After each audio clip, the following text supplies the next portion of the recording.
నమస్తే అందరికీ, అందరు ఎలా ఉన్నారు? Welcome back to our channel ఆహా ఈ మిర్చి.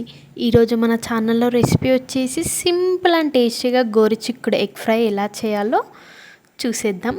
ఫస్ట్ ప్రెషర్ కుక్కర్లో గోరుచిక్కుడు వేసి అందులోకి ఒక గ్లాస్ వరకు వాటర్ వేసి మీడియం ఫ్లేమ్లో పెట్టి 2 విజిల్స్ వచ్చే వరకు కూడా బాగా కుక్ చేసుకోవాలి. 2 విజిల్స్కి పర్ఫెక్ట్గా కుక్ అవుతుంది. 2 విజిల్స్ కంటే ఎక్కువ ఏం అవసరం లేదు. చూడండి 2 విజిల్స్కి ఎంత బాగా కుక్ అయిపోయింది కదా. ఇప్పుడు దీంట్లో ఉండే ఎక్స్ట్రా వాటర్ అంతా తీసేసి ఒక బౌల్లోకి తీసుకోండి. ఇప్పుడు ఒక ప్యాన్ పెట్టుకొని దాంట్లోకి 2 టేబుల్ స్పూన్ వరకు ఆయిల్, అందులోకి జీలకర్ర, ఆవాలు, కరివేపాకు అండ్ కట్ చేసి పెట్టుకున్న ఒక ఆనియన్ వేసి అందులోకి పసుపు, అల్లం పేస్ట్ వేసి పచ్చివాసన పోయి ఆనియన్స్ అన్నీ సాఫ్ట్ అయ్యే వరకు కూడా మీడియం ఫ్లేమ్లో పెట్టి మంచిగా ఫ్రై చేసుకోండి.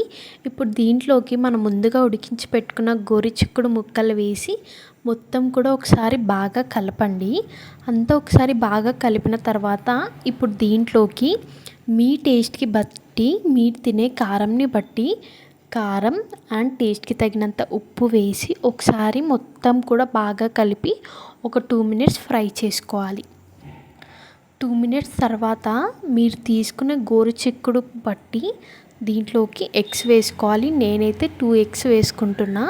ఎగ్స్ వేసిన వెంటనే కలపకుండా మూత పెట్టి ఒక 2 మినిట్స్ అలా వదిలేయండి. 2 మినిట్స్ తర్వాత మొత్తం కూడా ఎగ్స్ నుంచి వచ్చే స్మెల్ అంతా పోయి ఎగ్స్ అన్నీ మంచిగా ఫ్రై అయ్యే వరకు కూడా కలుపుతూ ఫ్రై చేసుకోవాలి. ఇప్పుడు దీంట్లోకి 1 టేబుల్ స్పూన్ వరకు ధనియా పౌడర్ అండ్ కొంచెం కొత్తిమీర వేసి ఒకసారి మొత్తం కూడా కలిపి స్టవ్ ఆఫ్ చేసుకుంటే అంతే, సింపుల్ అండ్ టేస్టీ గోరుచిక్కుడు ఎగ్ ఫ్రై అయితే రెడీ.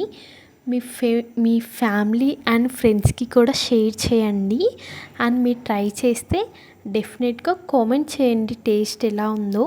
అండ్ మన వీడియోస్ లైక్ చేయడం, షేర్ చేయడం మర్చిపోకండి. Thank you so much for watching. See you all in next video.